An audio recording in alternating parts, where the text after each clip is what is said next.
दोस्तों नैलिडिक्सिक एसिड के बारे में समझेंगे भाई कि ये एंटीबायोटिक कब चलता है, कैसे काम करता है और आपको यूज करना चाहिए नहीं करना चाहिए, सब कुछ जानेंगे।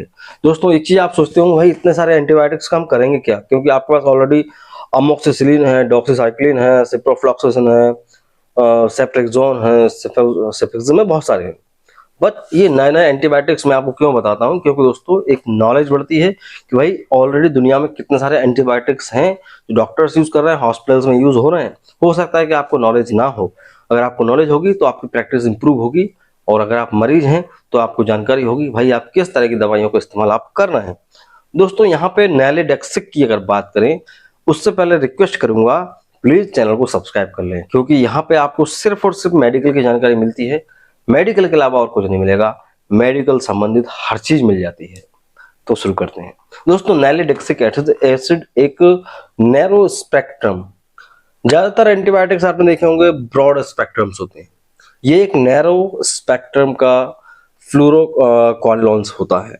ठीक है, ये फ्लोरोक्वानिलोन्स जितने भी एंटीबायोटिक्स होते हैं आपने सुने होंगे नाम, जैसे कि सिप्रोफ्लॉक्सासिन, मॉक्सिफ्लॉक्सासिन, ऑफ्लॉक्सासिन, या जितने भी आते हैं ना, इनके लीवोफ्लॉक्सासिन भी होता है एक।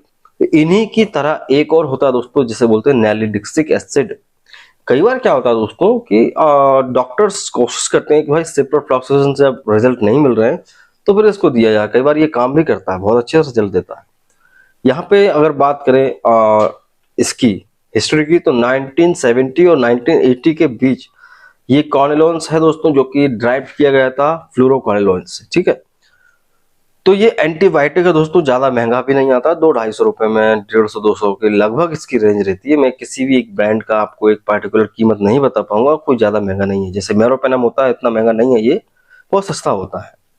ठीक है, ये बेसिकली दोस्तों बहुत सारे जो बैक्टीरियल इंफेक्शन होते हैं उनमें चलता है, जैसे कि यूटीआई, यूरिनरी ट्रैक्ट इंफेक्शन अगर आपको है, किडनी में, पेशाब मार्ग में या मूत्र वाहिनी में आपको अगर कोई समस्या है, पेशाब रुक रुक कर आता है, दर्द होता है, पेशाब में पस आ रहा है, ब्लड आ रहा है, वट कोई भी इन्फेक्शन हो सकता है। अगर वो कॉम्प्लिकेटेड नहीं है, कई बार कॉम्प्लिकेटेड हो जाता है केस, तो वहां पर तो हैवी एंटीबायोटिक्स ही देना पड़ेंगे। तो वहां पर ये बहुत अच्छे से काम करता है, उस इन्फेक्शन को जड़ से ठीक करता है यूटीआई में। उसके अलावा थ्रोट इन्फेक्शन होता है कई लोगों को, गले में खराश हो रही है, गले में आवाज बैठ गई है ना, या सूजन है, दर्द हो रहा है गले में, थ्रोट इन्फेक्शन में भी ये चलता है। सॉफ्ट टिश्यू इन्फेक्शन हो या स्किन का कोई इन्फेक्शन हो, चोट हो, कट गया हो, जल गया हो, स्किन में कोई भी इंजरी हो, वहां पर पक रहा है, तो उसे बोलेंगे स्किन इन्फेक्शन और सॉफ्ट टिश्यू इन्फेक्शन। ठीक है, तो वहां पर भी बहुत अच्छे से काम करता है। टाके वगैरह लगे हैं तो वहां पर भी आप नैलिडिक्सिक एसिड दे सकते हैं और अच्छे से रिजल्ट्स मिल सकते हैं आपको। साथ ही दोस्तों लंग्स की अगर बात करें, कई बार निमोनिया होता है तो निमोनिया में भी इसको चलाया जा सकता है।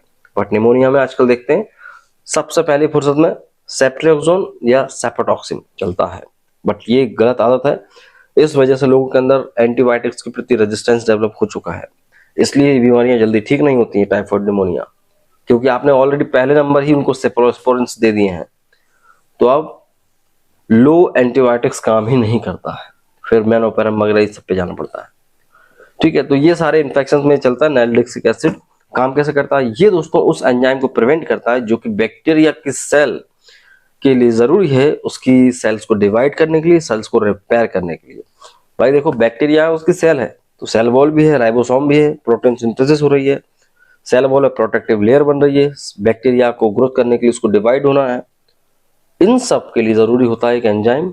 ठीक है, DNA gyrase, DNA gyrase enzyme होता है दोस्तों। ये जो नैलिडिक्सिक एसिड है दोस्तों, इसी एंजाइम को जाके जो है रोक देता है, इनहिबिट कर देता है, तो फिर बैक्टीरिया की ग्रोथ रुक जाती है और इस तरह से आपका इन्फेक्शन ठीक हो जाता है। यहाँ पे दोस्तों कुछ सावधानियां हैं जो कि जानना जरूरी है, जैसे कि इसको आपको जरूरत से ज्यादा लेना नहीं है और अचानक बंद भी नहीं करना। आपका रोग ठीक हो गया तो आप इसको बंद कर दो, तो ऐसी गलती नहीं करें, क्योंकि ये फिर से हो सकता है। इसका कंप्लीट कोर्स करना बहुत जरूरी है।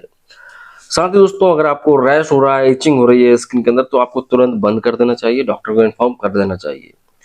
ठीक, और अगर आपको रिजल्ट्स नहीं मिल रहा है तो आपको डॉक्टर को बता देना चाहिए, भाई इतने दिनों से खा रहे हो, रिजल्ट्स क्यों नहीं मिल रहा है।